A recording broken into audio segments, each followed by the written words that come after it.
First Admiral Corax of the Galactic Coalition's exploration fleet had seen many wonders during her centuries of service, but nothing quite like this. The massive vessel hung motionless against the backdrop of a dying star, its dark hull absorbing nearly all light that touched it. At 30 kilometers long, it dwarfed her flagship, making the advanced Coalition dreadnought feel like a mere shuttle in comparison. Analysis complete. Admiral, her science officer, a hyper-intelligent gas form being named Zephyr, reported. The vessel's composition matches no known materials in our database, but its design. It bears all the hallmarks of human engineering. The bridge fell silent. Humans were more legend than history now, having vanished from the galactic stage over 700 years ago.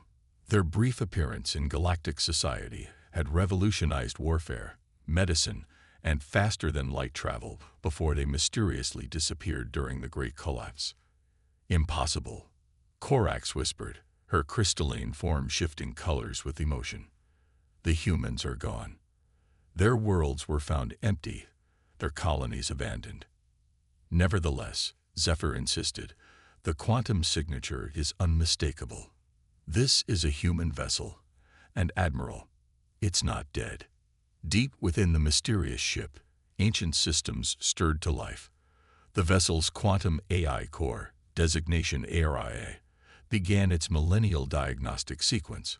Emergency power flowed through long-dormant circuits as consciousness returned to the machine mind.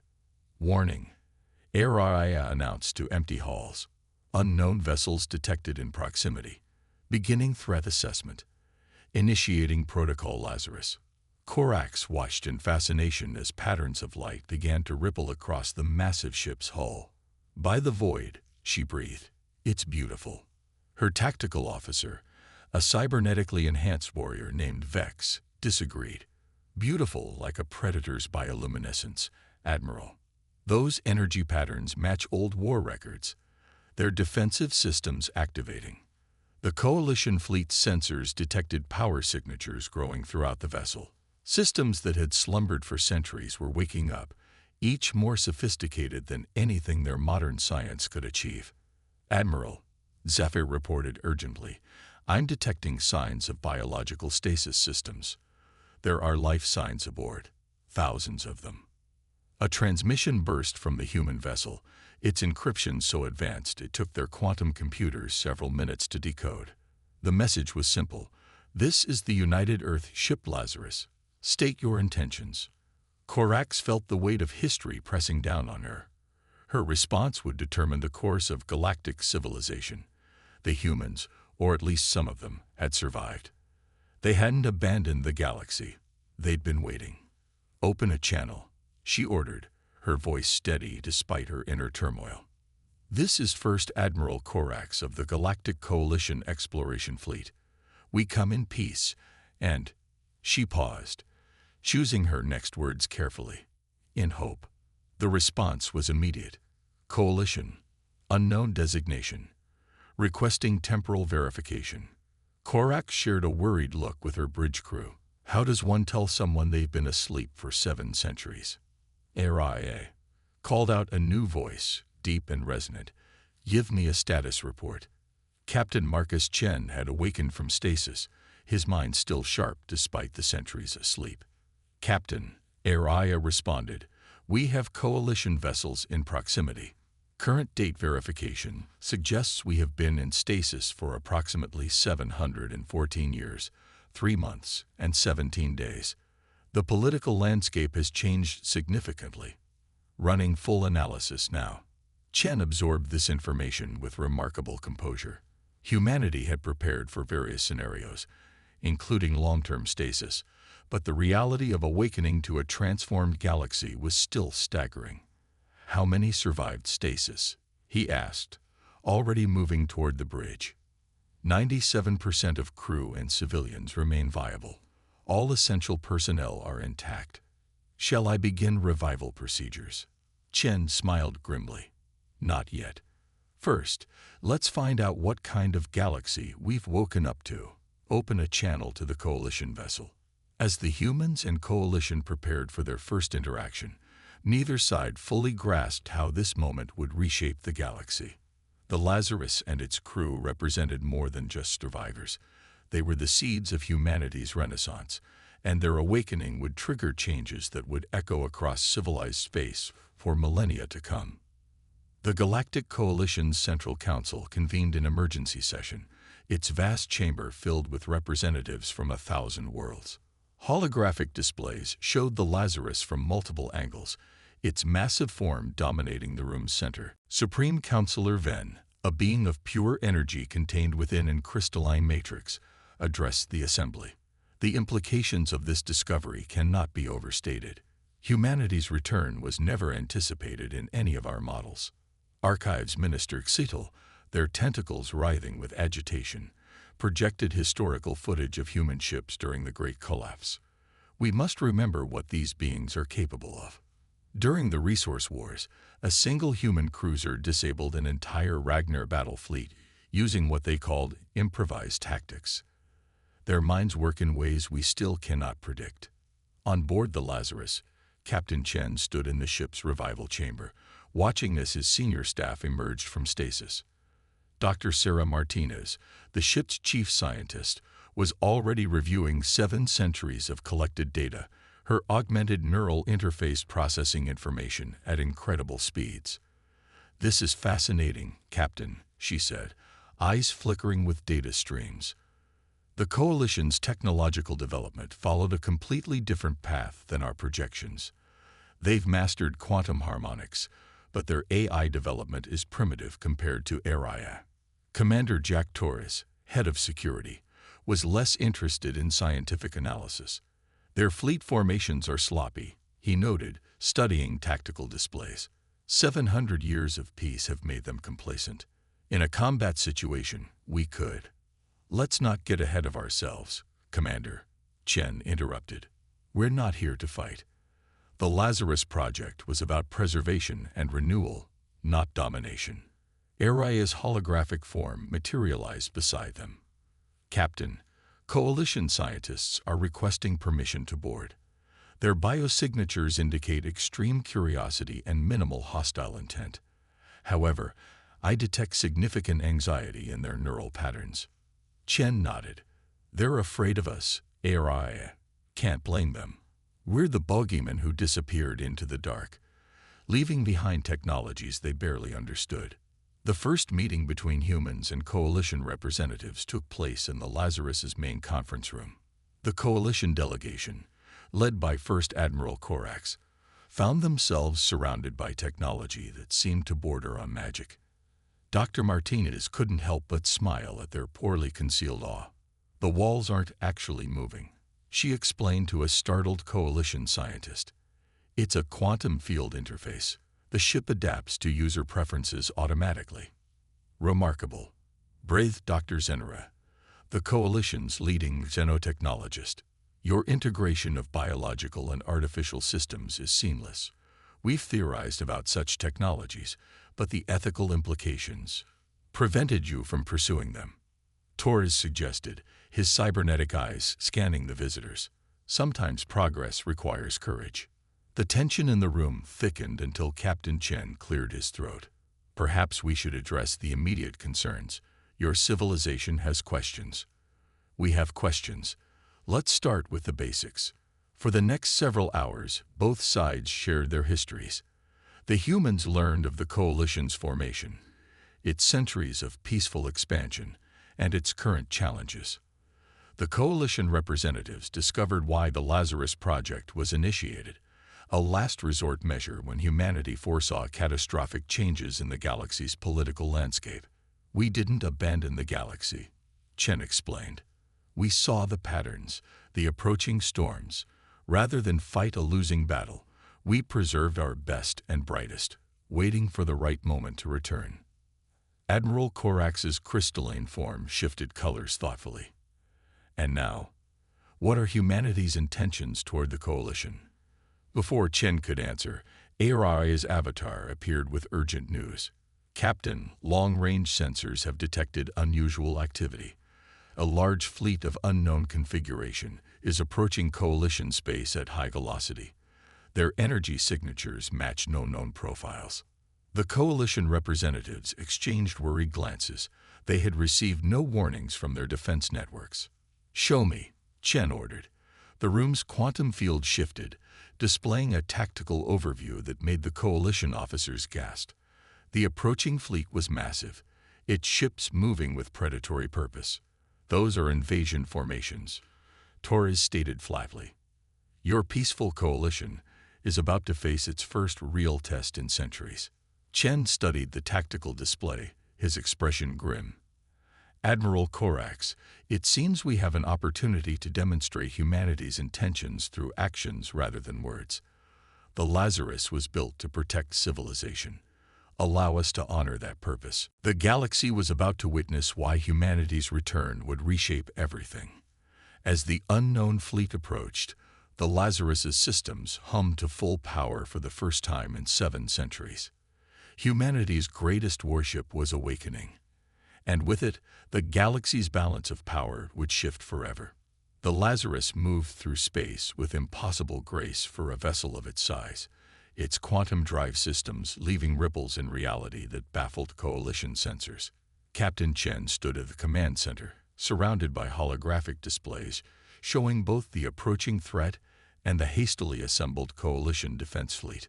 "Analysis complete," Araya announced. "The unknown fleet appears to be of Vorex origin." Dr. Martinez's face paled. "The Vorex? They were theoretical even in our time, a hypothesized species that evolved in quantum space itself." "Not so theoretical anymore," Torres commented, his cybernetic eyes processing tactical data. 37 capital ships, hundreds of smaller vessels. Their weapon signatures are exotic. The Coalition defense fleet, impressive by modern standards, looked woefully inadequate against this threat. Admiral Corax's voice came through the quantum comm. "Captain Chen, our analysis suggests these vessels are using weapons technologies we've never encountered." "Our shields won't work," Chen finished. "The Vorex don't follow normal space-time rules. Conventional defenses are useless." He turned to his crew. "This is why we built the Lazarus. This is why we waited. Araya, initiate Protocol Prometheus." Throughout the massive ship, systems that had lain dormant for centuries activated. The quantum core pulsed with energy that defied Coalition scanning attempts. The hull began to shimmer with patterns that seemed to bend reality itself. "What are you doing?" Admiral Corax demanded, watching as the Lazarus's energy signatures changed into something her sensors couldn't comprehend. "What humanity does best," Chen replied. "Adapting." "Dr. Martinez, show them." Martinez's fingers danced through holographic controls. "The Vorex exist partially in quantum space. Normal weapons can't touch them. But she smiled, "we learned to fight ghosts a long time ago." The Lazarus's weapon systems came online, but they weren't the conventional energy weapons the Coalition expected. Instead, the ship began generating quantum field distortions that rippled through space toward the approaching Vorex fleet. "Impossible," one of the Coalition scientists breathed. "They're manipulating quantum space itself." The effect on the Vorex ships was immediate and devastating. The quantum distortions forced them fully into normal space, making them vulnerable to conventional weapons. The Lazarus's secondary systems opened up, filling space with precisely targeted energy beams that struck with surgical precision. "Coalition vessels," Torres broadcasted, "target these coordinates with everything you have. The quantum fields will hold them in normal space, but not for long." What followed was a battle that would be studied for centuries to come. The Lazarus moved like a dancer through space, its quantum fields disrupting Vorex ships, while Coalition vessels delivered killing blows. Human tactical brilliance combined with Coalition firepower proved to be a devastating combination. But the Vorex weren't easily defeated. Several of their ships adapted, shifting their quantum signatures to try to escape the Lazarus's fields. One massive vessel, presumably their flagship, managed to launch a counterattack that struck the Lazarus with weapons that existed in multiple dimensions simultaneously. Hull breach on decks 12 through 15, Araya reported. Quantum stabilizers at 60% capacity. Chen gripped his command station as the ship shuddered. Dr. Martinez, they're learning. Options. Martinez was already 3 steps ahead, her augmented mind processing possibilities at incredible speed. Araya, reconfigure the quantum fields to match their adaptation rate. Random pattern shifts, microsecond intervals. They can't hit what they can't predict. The battle reached its climax as the Lazarus engaged the Vorex flagship in what appeared to Coalition observers as a dance of reality-warping energy. Both ships phased between normal space and quantum space, their weapons creating distortions that threatened to tear apart the fabric of reality itself. Now this, Torres said with grim satisfaction. This is how humans fight. The turning point came when Martins discovered a pattern in the Vorex quantum shifts. With Araya's processing power and human intuition working in perfect harmony, the Lazarus managed to trap the Vorex flagship in a quantum loop, forcing it into normal space long enough for the combined Coalition fleet to reduce it to atoms. The remaining Vorex ships, seeing their flagship destroyed, retreated into quantum space, leaving behind a battlefield that defied the laws of physics. As the dust settled, Admiral Corax's voice came through again, this time tinged with awe. Captain Chen, I believe we owe humanity an apology. We feared your return would bring war to our peaceful coalition. Instead, you may have just saved us all. Chen looked at his crew, humans who had slept for centuries, awakening to defend a galaxy that had forgotten them. Admiral, humanity didn't return to conquer or to fight. We returned to protect. That was always our mission. As Coalition scientists swarmed to study the battlefield's quantum anomalies, and diplomatic channels buzzed with news of humanity's spectacular defense of Coalition space, Shen knew this was just the beginning. The galaxy was changing, and humanity would help shape that change, not as conquerors, but as guardians. The Lazarus had proven itself more than a warship. It was a bridge between the past and the future, between human ingenuity and Coalition stability, and its story was far from over. In the wake of the Vorex battle, the Lazarus became the center of a diplomatic storm. Coalition species from across the galaxy sent representatives, all eager to understand the humans who had emerged from legend to save them. The ship's massive conference chamber, originally designed for crew assemblies, now hosted delegates from 100 worlds. The quantum weaponry you deployed? A Meridian physicist asked, her crystalline form vibrating with excitement. It completely contradicts our understanding of dimensional mechanics. Dr. Martinez smiled diplomatically. That's because you're trying to separate quantum mechanics from biological consciousness. We learned centuries ago that the observer effect goes both ways. Meanwhile, in a secure section of the ship, Commander Torres was conducting combat training sessions with Coalition military officials. Their advanced battle simulations left the alien warriors both impressed and unsettled. You fight like water, observed General Kovacs of the Thorn Worlds, his armored carapace gleaming under the training room's lights, flowing around obstacles, finding weaknesses we didn't know existed. Humanity's greatest strength, Torres explained, helping a fallen Coalition officer up, is our ability to improvise. We don't just think outside the box. We forget the box exists. Captain Chen stood on the Lazarus's observation deck with Admiral Corax, watching Coalition ships practice maneuvers alongside human drones. The sight of ancient human technology working in concert with modern Coalition vessels was both strange and promising. Your crew adapts remarkably well, Corax noted. 7 centuries of change, yet they function as if they never left. Chen's expression was thoughtful. We were chosen for this, Admiral.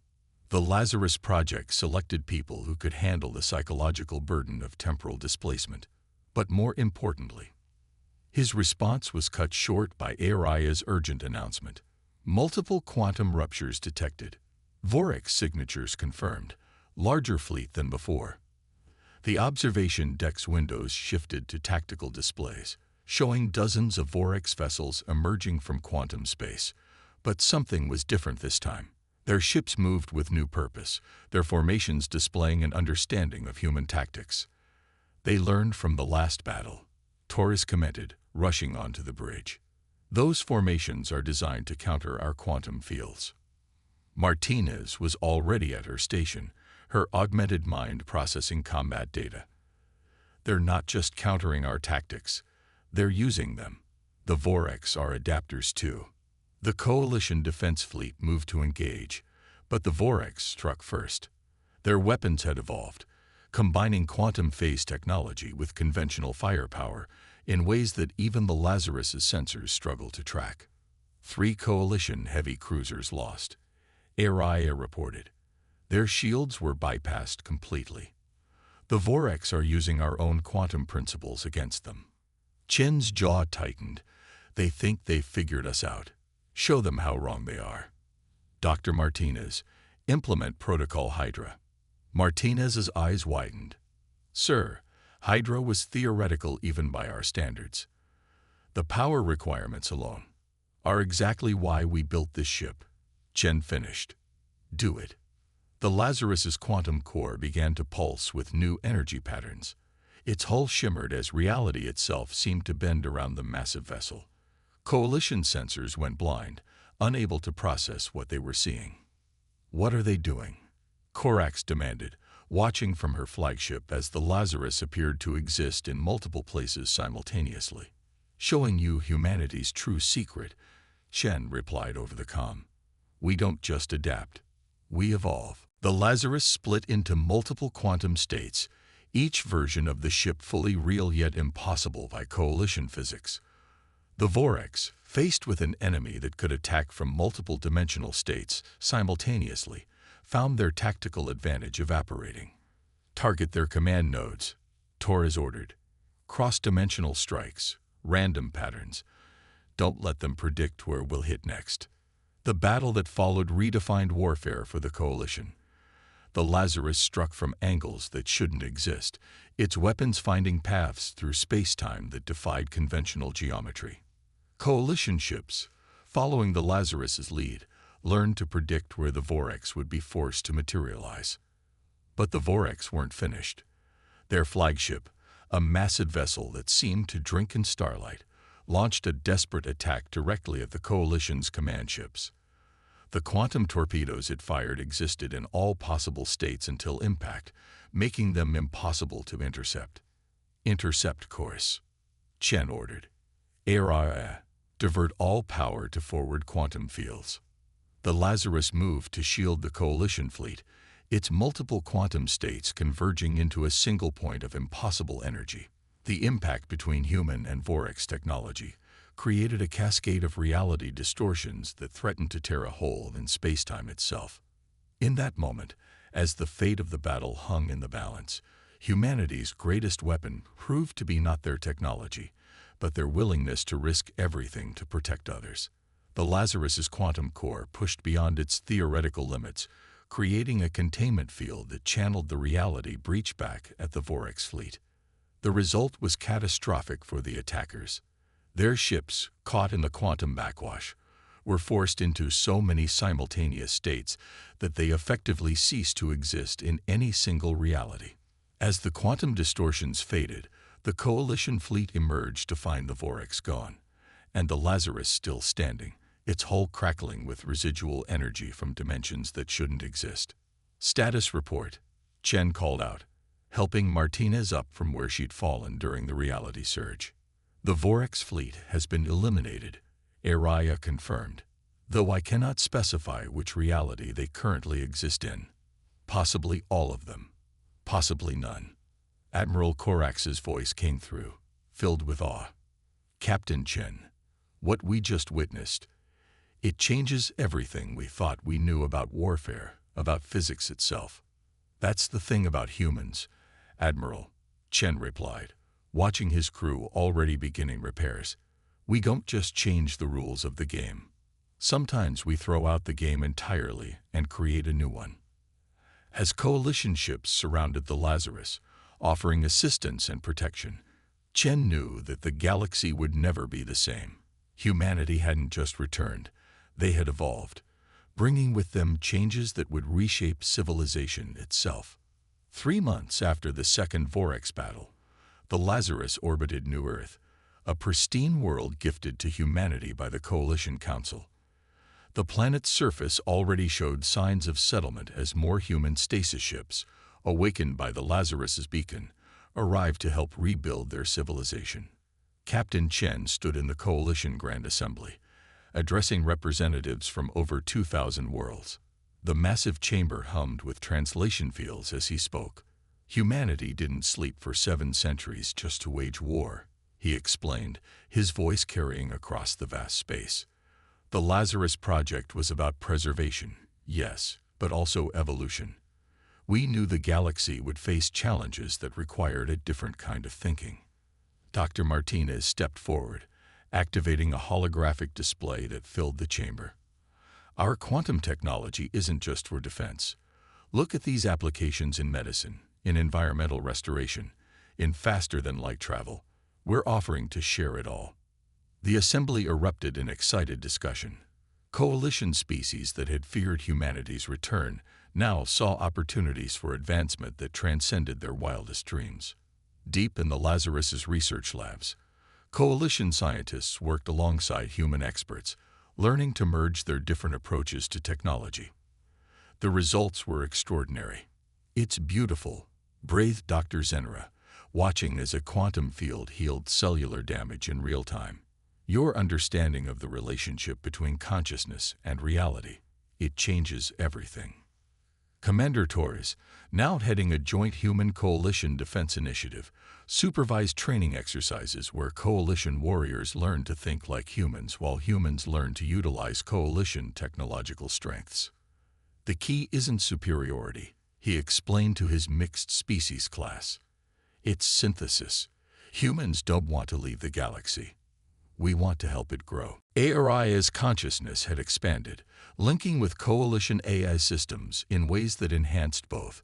Her holographic form appeared simultaneously in thousands of locations, helping bridge the gap between human intuition and coalition logic. The pattern recognition capabilities of coalition quantum computers, combined with human creative problem-solving, have increased our predictive capabilities by 300%. She reported to a joint scientific council. "We can now forecast and prevent crises before they occur." In the Lazarus's diplomatic wing, Admiral Corax met with Captain Chen for what had become a regular discussion about the future. The ship's quantum fields automatically adjusted to accommodate her crystalline biology, a small but significant symbol of how humanity and the Coalition were learning to coexist. "The void sectors are reporting unusual quantum fluctuations," Corax noted. "Similar to Vorax signatures, but different. Evolution, perhaps."